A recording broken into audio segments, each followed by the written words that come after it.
Pokemon แต่ Pokemon ណាខ្លះដូចផ្ទះខ្ញុំមួយឆ្នាំ365ថ្ងៃ Pokemon ត្រូវតែមានក្នុងទូទឹកកកជាប់រហូតរឿង Pokemon នេះមួយញ៉ាំលឿនជាងគេនិយាយទៅម្ហូបរងថ្ងៃគឺសង្កត់ថា Pokemon ចូលទៅគ្រប់មុខបងប្អូន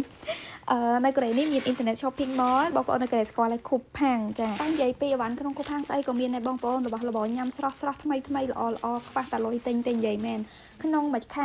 បងប្អូននៅកូរ៉េទាំងអស់គ្នាចំណាយលុយទៅលើ Coupang ចាចំណាយលុយទិញអីវ៉ាន់ក្នុង Coupang មួយខែអស់ប្រហែលប្រហែលដែរបងប្អូនអាច comment ក្នុងវីដេអូនេះបានបើផ្ទះខ្ញុំនេះគឺអស់ខ្ញុំច្រើនគួរសមដែរសង្ឃថាម្ហូបសាច់អីពេលដែលយើងរវល់គឺខ្ញុំកំងតាម Coupang ព្រោះអីបន្លែត្រីសាច់ស្រស់ទាំងអស់ហ្នឹងយើងកំងមុនម៉ោង12យប់ថ្ងៃនេះផឹកស្អែកមុនម៉ោង7ផឹកគឺគេដឹកមកឲ្យដល់មុខផ្ទះហ្មងបែបជាលុកកែតហ្មងបងប្អូនចាលឿនមហាសានលឿនវីដេអូនេះខ្ញុំចង់ណែនាំពងមាន់ brand របស់ Coupang មាន brand បន្លែអីផ្សេងហ្នឹងគឺឈ្មោះគុំបងប្អូនចាពងមាន់មកប្រអប់ធំនេះមាន25គ្រាប់ហើយតម្លៃវិញធំតែ 8000 វ៉ុនទេពងមាន់គ្រាប់ធំសំខាន់គឺមានអ៊ីនជើងធំត្រូវបងប្អូនមានការទទួលស្គាល់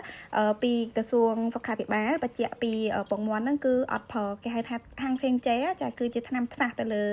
ម៉ែមាន់ទេអញ្ចឹងពេលដែលទិញពងមាន់បងប្អូនគួរតែពិនិត្យមើលផ្លាកដែលគេដាក់នៅលើប្រអប់ពងមាន់ថាមូហាងសេងចេគឺជាប្រភេទពងមាន់ដែលអត់ប្រើថ្នាំផ្សះទៅលើម៉ែមាន់ចាពងមាន់នេះបងប្អូនអាចកំងបាននៅក្នុង Coupang ដោយគ្រាន់តែចុចលើ link ដែលខ្ញុំដាក់លើវីដេអូនេះទៅវានឹងលោតចូលក្នុង Coupang ហើយបងប្អូនអាចកំងបានដោយខ្លួនឯងណា